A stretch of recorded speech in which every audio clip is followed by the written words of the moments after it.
This is it, man. Psycho 4, the beginning. First of all, let me say thank you to Universal for putting out this triple feature of Psycho 2, 3, and 4. Pick it up, guys. To finalize everything, including the Psycho 1. Psycho 1, I saw that so many times. I will review it later on, but right now I want to review the other sequels because I feel like it's underrated and a lot of people don't talk about it. This is the second time revisiting this movie, and thanks to the Magical World View 2, we get to talk about these type of things, movies or whatever. Psycho 4, guys, very rare, man, very rare.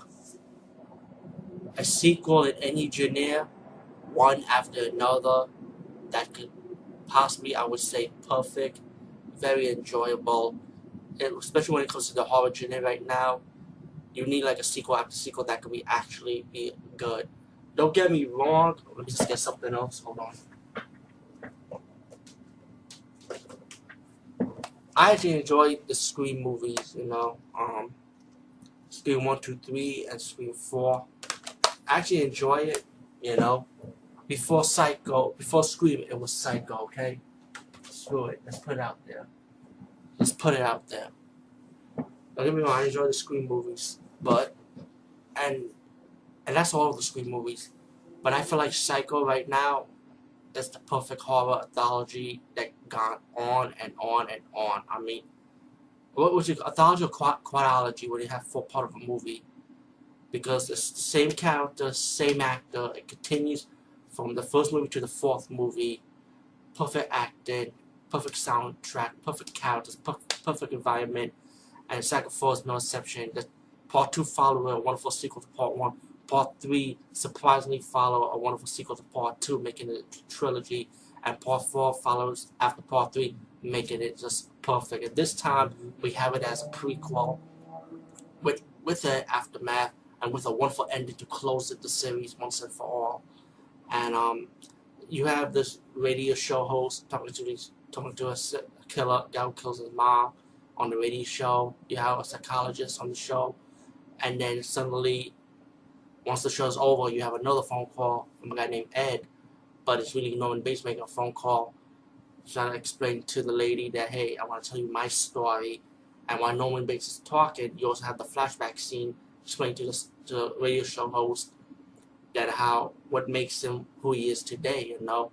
They used to have flashback scenes with the mother, how a young Norman Bates became who he is, especially how they begin the young Norman Bates, because they begin the young Norman Bates story when his mother was already dead at the beginning, and then after that they show you the scenes when his mother was alive at the time.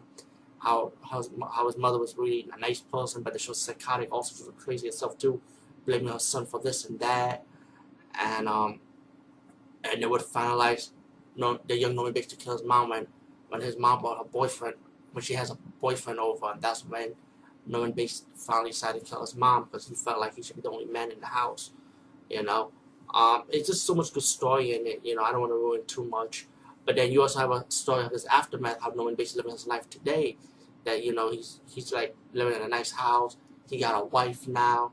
His wife ended up being pregnant, and he felt like he needs to kill again because his wife is pregnant now. He's telling the radio host that he's going to kill one more time because his wife is pregnant, and he's scared that when his wife is pregnant, that the baby's going to end up like him.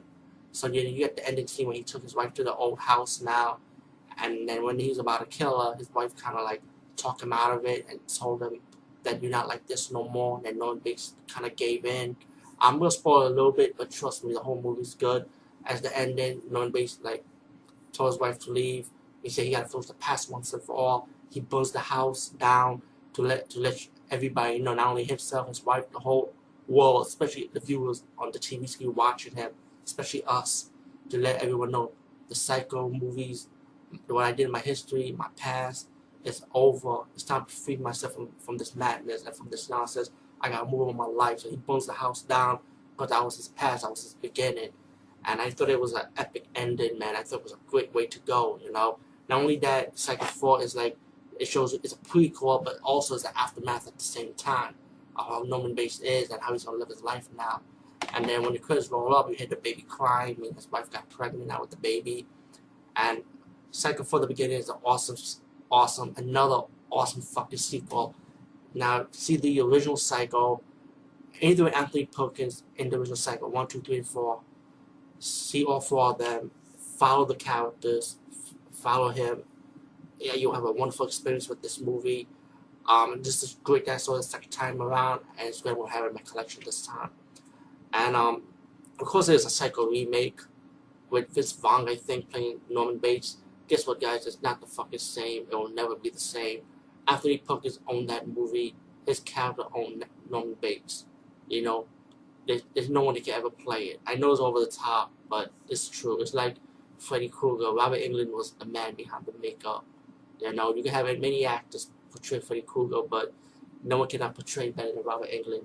Same with Norman Bates. Anthony Perkins, rest in peace. He died a long time ago, but they could remake it, they could reboot it, they could do another sequel on it with a different character, like Part 4 ended with the Norman Bates having a baby when you hear the sound of the baby crying. So what if they do a sequel to Psycho 4 called Psycho 5 with the baby becomes the monster now? Guess what? It's not going to work. It's not the same. So I hope they don't do something stupid like that, you know? I mean, as Psycho 4 ended the way it is, it took the whole franchise with it, making it an honorable franchise movie 1, 2, 3, and 4 with Anthony Perkins in it. Let me just say it one more time. Anthony Perkins only as Norman Bates. Psycho 1, 2, 3, and 4 one more time. Get this, get the triple threat, get the triple feature, well it's triple threat anyway, and also get the original Psycho, which I'm gonna plan on buying when I get my next pay. Awesome movie, guys. Fantastic, wonderful job, perfect. Especially when the horror genre right now needs something like this. You might have to go back to the past, and hopefully maybe the newer horror movie genres, like horror directors or producers, could probably look at a movie like Psycho, for example, to let you know, hey, this is the reason why a movie like this and a sequel could follow on, making it perfect and awesome.